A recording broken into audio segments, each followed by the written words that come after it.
I'm not sure I know anybody who would say this pandemic that we've been in for many months now would say it's not been challenging.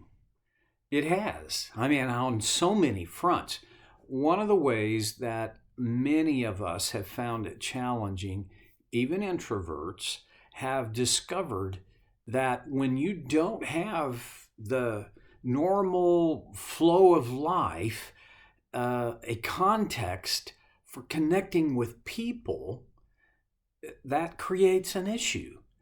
Um, I'm I'm kind of an ambivert. I am sometimes outgoing and sometimes introverted, and the older I get, the more introverted I feel. Not sure what that's about. Probably some broken piece of my personality, but I do know that for me, I reach a point where I need the connection, the interaction, the fellowship of other people, especially people that I share a value with. Um,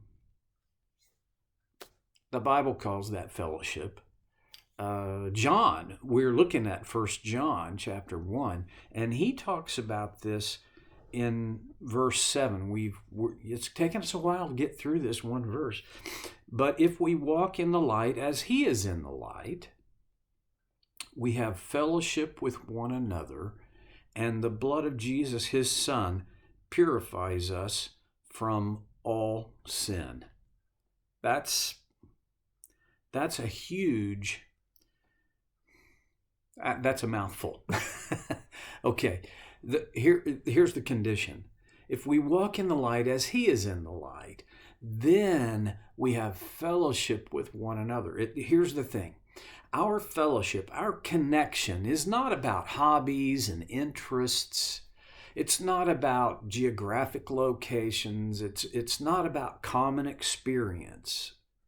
Well, not in the everyday kind of way, the surface sort of way. See, our fellowship, our connection is based on our values and the things that provide the foundation for what matters in our lives. And that's just one way of saying, and probably a very inadequate way of saying, walking in the light. If we walk in the light as he is in the light, and he there is God, we have fellowship with one another. One of the sweetest things about these shared, I'm going to call them shared moral values, but see, our morality it has to bleed over into the pragmatics of our life. How you and I live, how we walk, is a reflection of what our moral values are. We live in a culture that believes moral values are very fluid. This began, oh, well, it began a long time ago, long before I was born. But it began to take shape and form in higher education in the 1940s and 50s. Well, that eventually trickled down, and now there is a very common idea that truth is, I'll use the word again, fluid, because there's your truth and you should be committed to your truth. And there's my truth, and I am committed to my truth. But as far as the truth, oh, there is no such thing. Oh, now we're into deep and choppy waters, because a person's faith can be shipwrecked if they believe that, or if they disbelieve, there is a central, unmovable, absolute truth. Now, for us as followers of Jesus, now I don't just mean believers there are a lot of believers who don't bother to follow. I'm talking about people like you and I who have decided in our imperfection, but in partnership with Christ, we're going to follow him. His grace will give us all we need to imperfectly and inadequately often, but we will follow him. When that is our choice, then one of the outcomes is our life, our walk, will reflect the value that we place on truth, all caps truth. I have this big, strong conviction about truth, and I have a very strong rejection of the idea of the relativity of truth.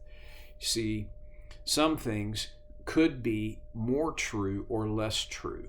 Okay, in that sense, I suppose I would say, I can't deny there is the shades, right? These, what do I want to call it? The span here. But that does not make the truth go away. All it does, there is the truth that stays what it is. And then there's various people's interpretation and application of that truth. And, okay, I'm getting all hung up on the truth here.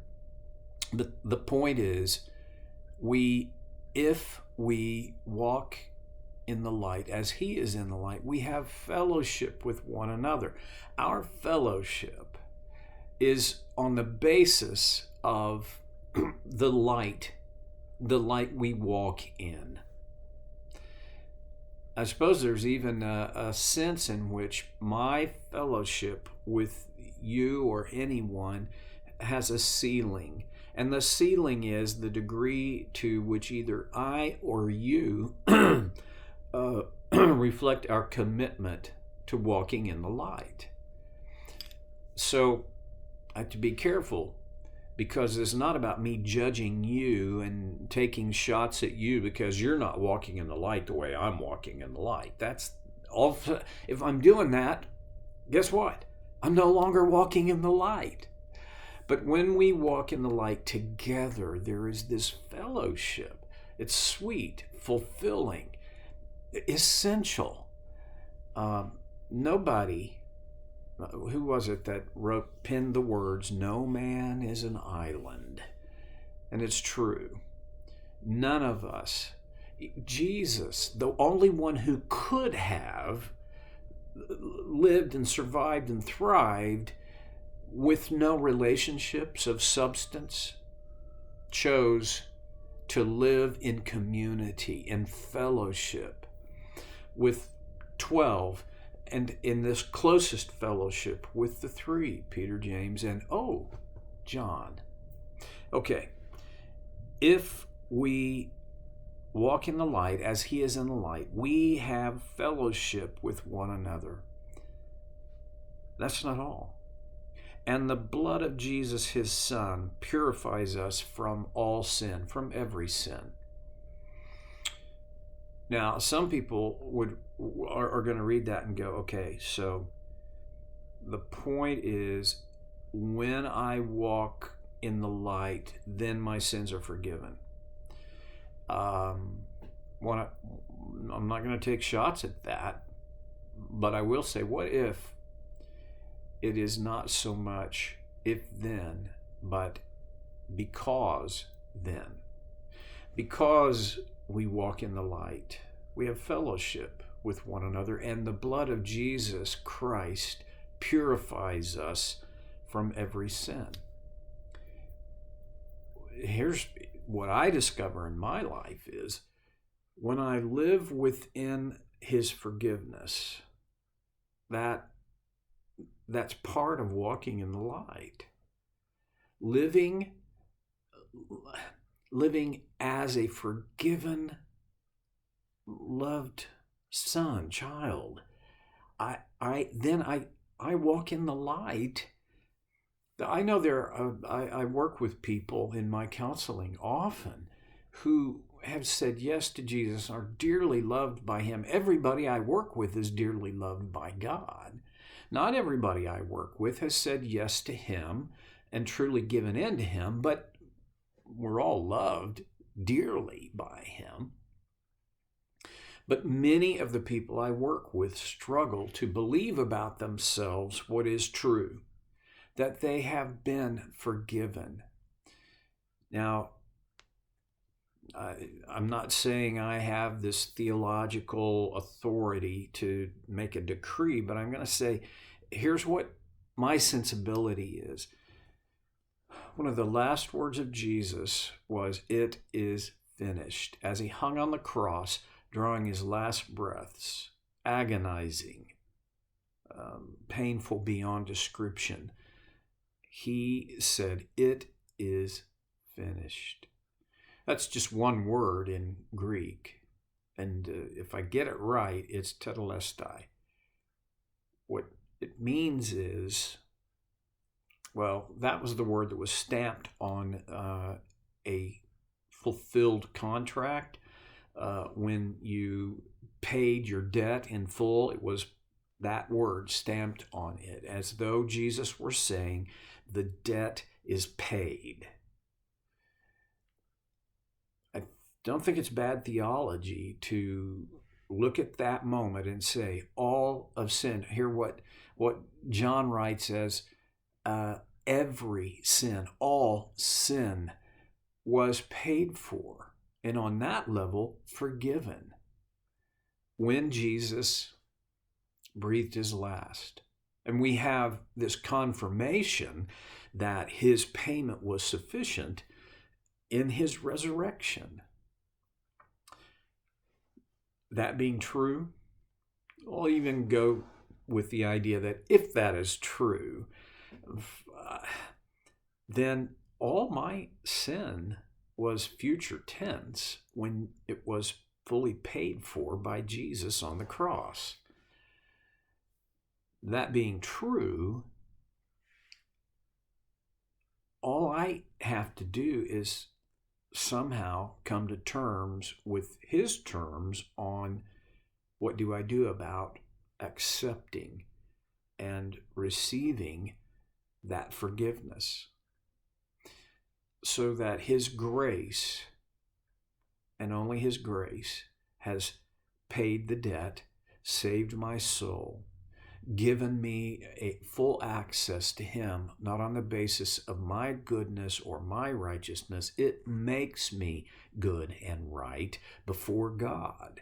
All my sins, I am purified.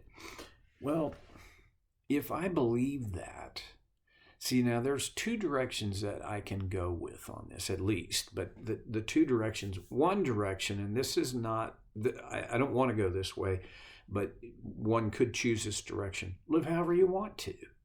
It's all paid for.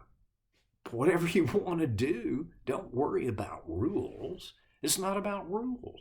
It's about, gosh, you got a MasterCard with no limit, and you don't even have to make the payments. Just go for it. All right, now, I can't go there. That's what Dietrich Bonhoeffer called cheap grace. I'm inclined to believe with what Bonhoeffer said, that when we another way of talking about cheap grace is abuse of grace, when I just act as though there were no limits, God had no design. It's all about what I want. It's about, we talked about this before, it's about me being happy. That won't work for me. There's another way, though, that says, because of his great love, because of his grace poured out to me, I don't deserve his grace. I don't deserve his mercy, and yet he has poured them out on me. Because of that, how could I ever want to offend his values, to offend his design? I would only want to reflect him, his way, his nature, his design. which comes to, in my opinion, walk in the light. Okay, haven't yet even gotten down to the level of application yet. We're headed there next time on Soul Care with Stevie Boy.